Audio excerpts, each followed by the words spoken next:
These materials, and many others like them, surfaced in my family after the collapse of the Soviet Union. What you're about to hear has been hidden for decades, until now. This is the story of a classified Soviet expedition to Antarctica that took place in 1936 and 1938, where they made discoveries so incredible they defy belief. In 1936, the Soviet government launched a highly classified mission to the most remote and desolate continent on Earth, Antarctica. Officially, the expedition was framed as a routine scientific survey to study the ice and geology. However, the real purpose was far more secretive. Soviet whalers and early explorers had reported strange heat emissions, mysterious formations, and inexplicable phenomena in the depths of the Antarctic wilderness. The Soviet Union wanted answers. More than 50 men were assembled for the mission. Led by Colonel Aleksandr Ilyin, a veteran polar explorer, the team included scientists, geologists, military engineers, and cryptographers. The expedition set sail with a clear but secret objective: uncover the source of these strange anomalies buried deep within the ice. After weeks of brutal travel across the frozen expanse, navigating treacherous terrain and enduring sub-zero temperatures, the expedition arrived at a remote glacier where the strange reports had originated. What they found there was beyond anything they could have imagined: a large, round titanium door embedded in the glacier. The door was massive, roughly 15 meters in diameter, and it was not smooth. Its surface was rough, worn, and covered in strange engravings, ancient symbols that no one could decipher. The door had no visible handle or mechanism to open it, and it was clear to everyone present that it did not belong to any known civilization. It was like nothing the men had ever encountered before. For days, the team tried everything they could to open the door. Blowtorches, drills, even powerful chemicals were used, but the door wouldn't budge. The engravings on its surface seemed to mock their efforts, offering no clue as to how the door could be unlocked. Frustration began to set in. The expedition members knew they had discovered something extraordinary, but they were unable to get past the first barrier. Finally, Colonel Ilyin gave the order to use explosives. The door had to be opened by force. A controlled explosion was carefully set up, with the team retreating to a safe distance. When the explosives detonated, the sound was deafening, echoing through the icy landscape. After the dust and snow settled, the door was finally blasted off its hinges. Behind the door, a dark tunnel extended deep into the glacier. The team, now both anxious and excited, armed themselves with lanterns and equipment before entering the tunnel.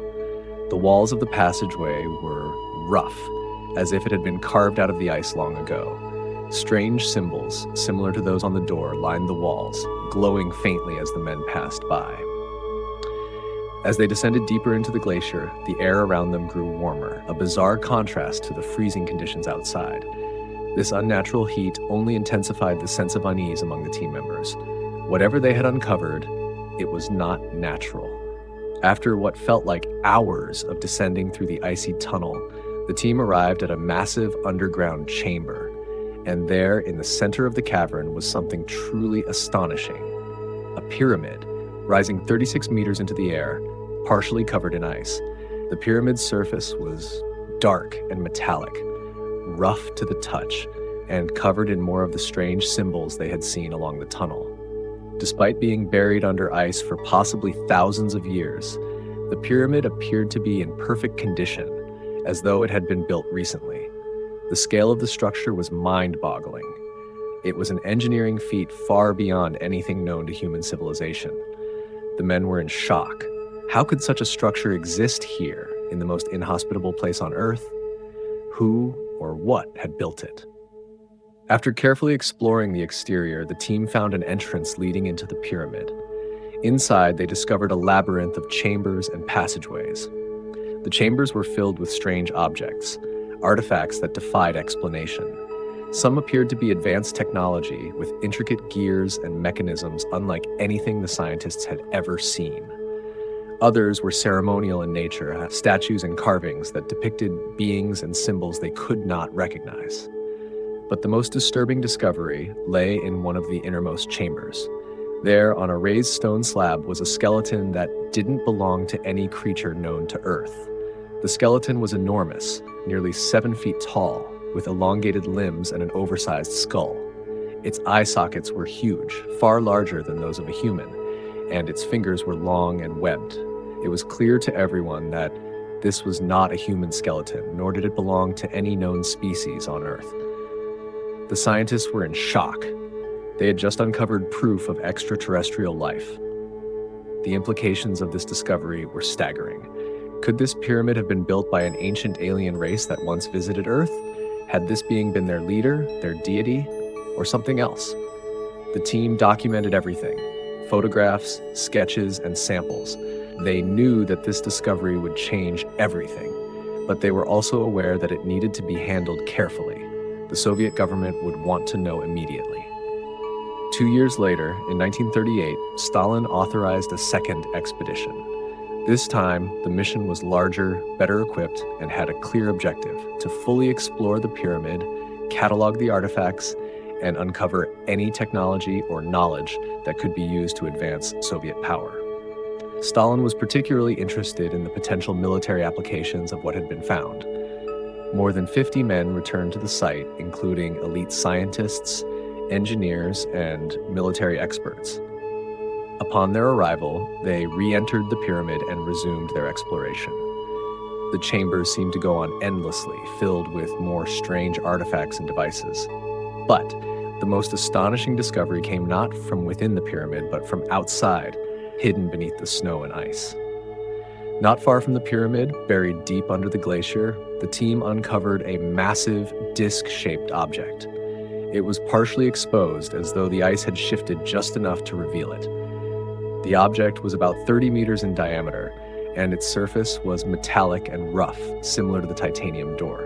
It became clear to the team that this was no ordinary object. It was an unidentified flying object, or UFO. The craft had likely crashed here centuries or even millennia ago, and it was severely damaged. But its shape and design were unmistakable. This was alien technology.